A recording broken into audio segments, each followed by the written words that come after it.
తమిళనాట విజయ్ గెలుపు ఆంధ్రప్రదేశ్ రాజకీయాల్లో ఒక కొత్త చర్చకు దారితీసిందని చెప్పాలి. సో ఇప్పుడు ఆ గెలుపుని ఆంధ్రప్రదేశ్ రాష్ట్రానికి సంబంధించినటువంటి జనసేన పార్టీ తోటి చాలామంది కంపేర్ చేస్తున్నారు. సో అసలు కంపేర్ చేసే దాంట్లో ఉన్నటువంటి కొన్ని అంశాల గురించి మనం మాట్లాడే ప్రయత్నం చేద్దాం. ఎందుకంటే విజయ్ పార్టీ పెట్టి 2.5 సంవత్సరాలు, సుమారుగా 2.5 సంవత్సరాలు అవుతుంది. 2024 ఫిబ్రవరిలో విజయ్ పార్టీ పెట్టాడు. సో అప్పటి నుంచి ఒక 2-3 సార్లు ఒక చిన్న మీటింగ్లు అని చెప్పుకుంటూ బయటకు వచ్చే ప్రయత్నం జరిగింది. సో అనంతరం ఒక దగ్గర ఒక స్టాంపేడ్ అంటే మొత్తం తొక్కిసలాట ఘటనలో కొంతమంది చనిపోయారు విజయ్ సంబంధించినటువంటి ఒక మీటింగ్. సో ఆ తర్వాత మళ్ళీ కొద్ది రోజులు బ్రేక్ పడింది. విజయ్ ప్రచారాలు కానీ లేదా పర్యటనలు కానీ ఏమీ లేవు. సో ఇలాంటి సందర్భంలో విజయ్ పని అయిపోయిందని చెప్పి అక్కడ తమిళనాడుకు సంబంధించినటువంటి కొంతమంది రాజకీయ నాయకులు, అలానే మన ఆంధ్ర రాష్ట్రానికి సంబంధించిన కొంతమంది నాయకులు కూడా ఇదే వర్షన్ని చెప్పడం జరిగింది. ఇప్పుడు ప్రస్తుతం ఏమవుతుందంటే విజయ్ గెలుపుని చూసి, ఎందుకంటే సింగల్గా ఎవరితో పొత్తు లేకుండా 110 సీట్లు వచ్చాయనంటే ఆ గెలుపుని చూసి జనసేన పార్టీ గురించి డిస్కస్ చేయడం అంటే కంపేర్ చేయడం మొదలుపెట్టాడు. సో ఈ కంపారిజేషన్లో నాకు తెలిసిన కొన్ని విషయాలు చెప్పే ప్రయత్నం నేను చేస్తాను. విజయ్ డైరెక్ట్గా పాలిటిక్స్లోకి డైరెక్ట్గా వచ్చాడు. సినీ నటుడుగా ఉన్నటువంటి విజయ్ డైరెక్ట్గా పాలిటిక్స్లోకి వచ్చాడు. మరి సినీ అభిమానుల సంగతికి వస్తే విజయ్ కంటే పవన్ కళ్యాణ్కి కాస్త ఎక్కువగానే అభిమానులు ఉన్నారు. కానీ పవన్ కళ్యాణ్ డైరెక్ట్గా పాలిటిక్స్కి వచ్చే ముందు ప్రజారాజ్యం పార్టీ వచ్చింది. సో పవన్ కళ్యాణ్ గారి సొంత అన్న అయినటువంటి మెగాస్టార్ చిరంజీవి గారు ప్రజారాజ్యం పార్టీ పెట్టారు. ఆ పార్టీ నుంచి తగిలినటువంటి దెబ్బ ఏదైతే ఉందో, ఎందుకంటే పార్టీ విలీనం జరిగిన తర్వాత దాని నుంచి వచ్చిన ఇంపాక్ట్ మీరు చూసుకున్నట్టయితే 2009లో ప్రజారాజ్యం పార్టీ పెట్టారు. 9లో ఎలక్షన్లు జరిగాయి. ఎలక్షన్లో ఓవరాల్ 2 రాష్ట్రాలు కలిపి ఉండేప్పుడు ఉమ్మడి ఆంధ్ర రాష్ట్రంలో 294 సీట్లకు గాను 18 సీట్లు మాత్రమే గెలుచుకుంది. ఆ తర్వాత కొద్ది రోజులకి అంటే అది జరిగిన ఒక 1.5 year తర్వాత జిహెచ్ఎంసీ ఎలక్షన్ జరిగింది. జిహెచ్ఎంసీ ఎలక్షన్లో కూడా పోటీ చేశారు, పరాజయం పొందారు. అనంతరం రాజ్యసభ తీసుకొని పార్టీని విలీనం చేయడం జరిగింది కాంగ్రెస్ పార్టీ. ఆ ఇంపాక్ట్ ఆ ఫ్యామిలీ మీద, మెగా ఫ్యామిలీ మీద చాలా బాగానే ఉంది. సో పవన్ కళ్యాణ్ 2014లో పోటీ చేయకుండా వాళ్ళకి మద్దతు ఇచ్చినప్పుడు ఇప్పుడు మాట్లాడుతున్నటువంటి కొంతమంది రాజకీయ నాయకులు కానీ విశ్లేషకులు కానీ అప్పుడు ఏం చెప్పారంటే ఒక మంచి నిర్ణయం తీసుకున్నాడు. అంత పెద్ద పరాజయము లేదా అంత పెద్ద ఎఫెక్ట్ తర్వాత డైరెక్ట్ పవన్ కళ్యాణ్ మళ్ళీ పోటీ చేసి ఉంటే ఖచ్చితంగా ఓడిపోయేవాడు. కానీ ఇప్పుడు వీళ్ళకి మద్దతు ఇవ్వడం ఒక మంచి మూవ్ తీసుకున్నారు అని చెప్పి వీళ్ళే అతన్ని అభినందించారు. అదే మనుషులు ఈరోజు ఏం మాట్లాడుతున్నారంటే ఆ రోజు పవన్ కళ్యాణ్ పోటీ చేసి ఉంటే మరో ఎంజీఆర్, మరో ఎన్టీఆర్ అయ్యేవాడేమో. ఇప్పుడు డైరెక్ట్గా విజయ్ పోటీ చేయడం వల్ల ఇప్పుడు విజయ్ వాళ్ళ తర్వాత 3వ స్థానంలో ఉన్న వ్యక్తిగా కనిపిస్తూ ఉన్నాడు. ఎందుకంటే విజయ్ వచ్చిన తర్వాత ఎప్పటి నుంచి క్యాంపెయిన్కి వచ్చాడు అనే విషయం మాత్రమే జనాలకు తెలుసు. 99% ప్రజలకి రాజకీయ పార్టీ ఎప్పుడు పెట్టారు అనేది ఆంధ్ర అయిన తెలంగాణలో ఉన్నటువంటి తెలుగు ప్రజలకు తెలియదు. ఇలా తెలియని పరిస్థితుల్లో కొంతమంది 2 నెలలు అంటారు, కొంతమంది 4 నెలలు అంటారు. కానీ ఇక్కడ వాస్తవం ఏంటంటే 2024 ఫిబ్రవరిలో పార్టీ పెట్టిన తర్వాత తన ప్రతి ఒక్క మూవ్ చాలా కీలకంగా వేశాడు. గ్రౌండ్లో ఎంత వర్క్ చేయించాలి, ఫ్యాన్స్ని ఎలా యూటిలైజ్ చేసుకోవాలి, ప్రతి ఒక్క ఫ్యాన్ని ఓటర్గా ఎలా మార్చాలి. సో ప్రశాంత్ కిషోర్ టీంతో టైఅప్ అయినాక ఇవన్నీ ఒక పద్ధతిగా లేదా ఒక మీకు ఎలా చెప్పొచ్చు అంటే పార్టీని సంస్థాగతంగా అంటే కింద నుంచి గ్రౌండ్ స్థాయి నుంచి బూత్ లెవెల్ నుంచి సంస్థాగతంగా పార్టీని ఎస్టాబ్లిష్ చేసుకుంటూ వచ్చారు. అందుకే పోటీ చేసిన 2 చోట్ల కూడా ఎటువంటి డౌట్ లేకుండా అత్యధిక మెజార్టీతో గెలుస్తున్నారు.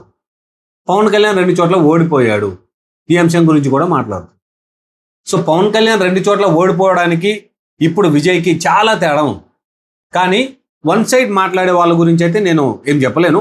బట్ ఆలోచించండి, ఒకసారి ఆలోచిస్తే మీకు అర్థమవుతుంది. ఎందుకంటే 2014లో ఆయన వీళ్ళకి సపోర్ట్ ఇచ్చిన తర్వాత ఎన్డీఏ కూటమికి ఒక్క సీటు కానీ, ఒక పదవి కానీ, ఒక కాంట్రాక్ట్ కానీ ఎలాంటిది ఆశించలేదు ఆయన. సో అలానే ఉన్నాడు. 2019లో ఇండిపెండెంట్గా అంటే తను సింగిల్గా ఒకే పార్టీతో నుంచి పోటీ చేశారు.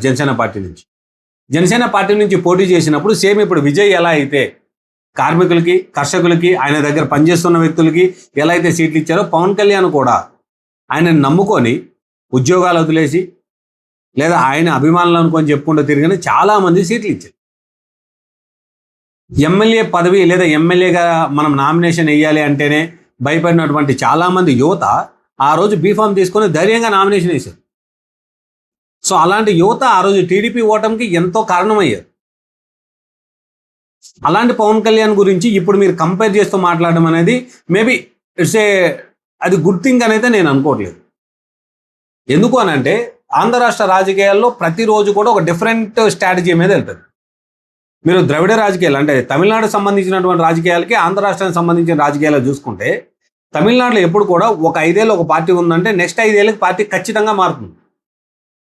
వాళ్ళు ఫస్ట్ నుంచి కూడా ద్రవిడ లాంగ్వేజ్ గురించి మాట్లాడడం, సనాతన ధర్మం గురించి మాట్లాడడం, ఇలాంటివి ఒక పార్టీకి సంబంధించినటువంటి మెయిన్ మోటో కార్యక్రమం, main motto topics. So Pawan Kalyan దగ్గరికి వచ్చేటప్పుడు ఇలాంటి టాపిక్స్ రీసెంట్గా ఏదైతే ఎన్డీఏ కూటమిలో యాడ్ అయిన తరువాత సనాతన ధర్మం గురించి ఎక్కువగా పవన్ కళ్యాణ్ మాట్లాడే ప్రయత్నం చేశారు. అంతకు ముందు 2019 ఎలక్షన్లో ఎప్పుడు కూడా సనాతన ధర్మం గురించి డిస్కషన్ అయితే జరిగి ఉండొచ్చు, కానీ ఎంత ఎక్కువగా ప్రచారం చేయలేదు. సో ఈ రెండింటిని కంపేర్ చేసేటప్పుడు కొంతమంది ఏమంటున్నారంటే పవన్ కళ్యాణ్ 2014లోనే పోటీ చేసి ఉంటే మరో ఎంజీఆర్ అయిపోయేవాడు, మరో ఎన్టీఆర్ అయిపోయేవాడు. అదంత సాధారణమైన విషయం కాదు. ఎందుకంటే పీఆర్పీ లాంటి అంత పెద్ద దెబ్బ తగిలిన తర్వాత ఒక మనిషి పార్టీ పెట్టి, అదే కుటుంబం నుంచి వచ్చిన ఒక మనిషి పార్టీ పెట్టి నిలబడడమే చాలా ఎక్కువ.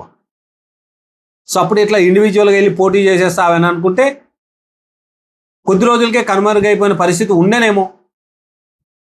ఆ రోజు ఆయన చేసింది రైట్, ఈ రోజు ఈయన చేస్తుంది కూడా రైటే. ఈ రెండిట్లో రాంగ్ రైట్ అనేది చెప్పనికి లేదు. ఎందుకంటే ఎవరు ఎప్పుడు ఎలా గెలుస్తారో ఎవరికీ తెలియదు.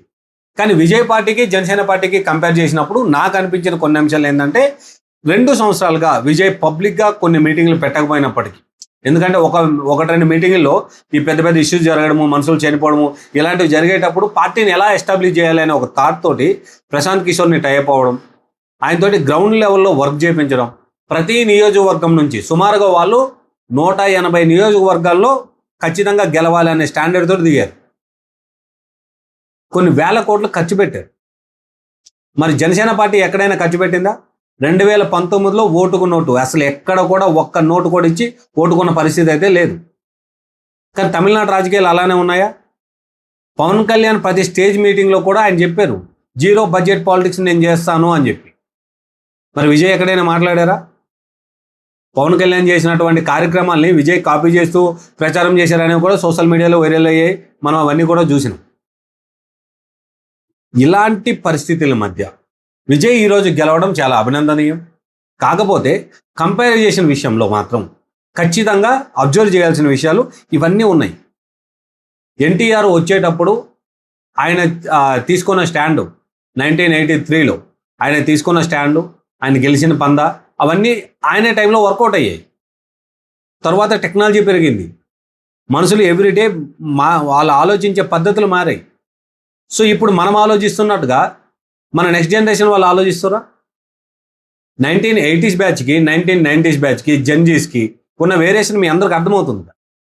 కానీ తమిళనాడులో ఉన్నటువంటి ఈ ఇష్యూలో పర్టికులర్గా విజయ్ గెలుపు విషయంలో ఆ పల్స్ని పట్టుకోగలిగారు. ఈ జెన్జీ పల్స్ని పట్టుకోగలిగారు. వాళ్ళు ప్రతి ఒక్క ఫ్యాన్ని ఓటర్గా మార్చగలిగారు. నాకు అడిగితే సంస్థాగతంగా ప్రతి ఒక్క ఫ్యాన్స్ని ఓటర్గా మార్చగలగడానికి చాలా ప్రయత్నాలు చేశారు. ఎన్నో పర్సనల్ సీక్రెట్ మీటింగ్స్ జరిగాయి. మరి ఆంధ్ర రాష్ట్రంలో జనసేన పార్టీకి సంబంధించి ఆలోచన చేస్తే ఆయన ఫోటో కోసం ఎగబడిన వాళ్ళు ఆయన ఓటేసే విషయంలో ఆలోచనలో పడ్డారు. ఆయన ఓడిపోవడానికి ఒక్కొక్క పార్టీ 100 నుంచి 150 కోట్లు ఖర్చు పెట్టింది భీమవరం నందు, గాజువాక లాంటి స్థానాలు. మరి విజయ్ గురించి ఇవన్నీ కంపేర్ చేసుకునేటప్పుడు ఖచ్చితంగా మనకు అర్థమవుతుంది. ఎందుకంటే పవన్ కళ్యాణ్ ఎంత కష్టపడ్డాడు, లేదా పవన్ కళ్యాణ్ ఎలా నిలబడ్డాడు, విజయ్ ఎంత కష్టపడ్డాడు, ఎలా నిలబడ్డాడు. ఇద్దరూ రాజకీయాల్లో ఉద్దండ పెండాలే, ఇద్దరు సినిమాలో కూడా యాక్టింగ్లో కూడా ఉద్దండ పెండాలి. ఇద్దరికి ఫ్యాన్ బేస్ చూసుకుంటే ఒకరిని మించి ఒకరు ఉన్నారు. కాకపోతే ప్రాక్టికల్గా గ్రౌండ్ లెవెల్లోకి వచ్చేసరికి విజయ్ ఫ్యాన్స్ని ఖచ్చితంగా ఆయన ఓటర్గా మార్చగలిగాడు. ఒక పబ్లిక్ మీటింగ్ లేకపోయినా, ఒక పబ్లిక్ అవేర్నెస్ ఇవ్వకపోయినా తను చేయాల్సిన వర్క్ తను ఒక టీమును పెట్టుకొని చేపించి దాన్ని మార్చగలిగారు. అదే పవన్ కళ్యాణ్ విషయానికి వస్తే కొన్ని విషయాల్లో చిన్న చిన్న ఫెయిల్యూర్ జరిగాయి. కానీ ఒక పెద్ద దెబ్బ తగిలిన తర్వాత దాన్ని ఓవర్కమ్ చేసి గెలవాలి అని అంటే నాట్ ఏ స్మాల్ థింగ్. ఒక కుటుంబంలో ఒక ఇద్దరు అన్నదమ్ములు ఉన్నారంటే ఒకడు ఏదో తప్పు చేశాడంటే ఆ కుటుంబం మొత్తాన్ని ఆ తప్పు కిందనే చూస్తుంది, లేదా ఆ ఫ్యామిలీ అలాంటి ముద్ర పడుతుంది. అలాంటి ముద్రని చెరిపేసి మేము అలా కాదు అని చెప్పడం అని అంటే ఇప్పుడు విజయ్ డైరెక్ట్ వచ్చి గెలిచినంత ఈజీగా ఉండదు. సో ఈ విషయాన్ని మీరు గమనించాలి. ఇది నా అభిప్రాయం. మరి మీరేమనుకుంటున్నారు? పవన్ కళ్యాణ్ విజయ్ని కంపేర్ చేసేటప్పుడు నేను చెప్పిన దాంట్లో ఏమైనా లాజిక్ ఉందని మీరు భావిస్తున్నారా? మీరేమనుకుంటున్నారో కామెంట్ రూపంలో తెలియదు. Thank you.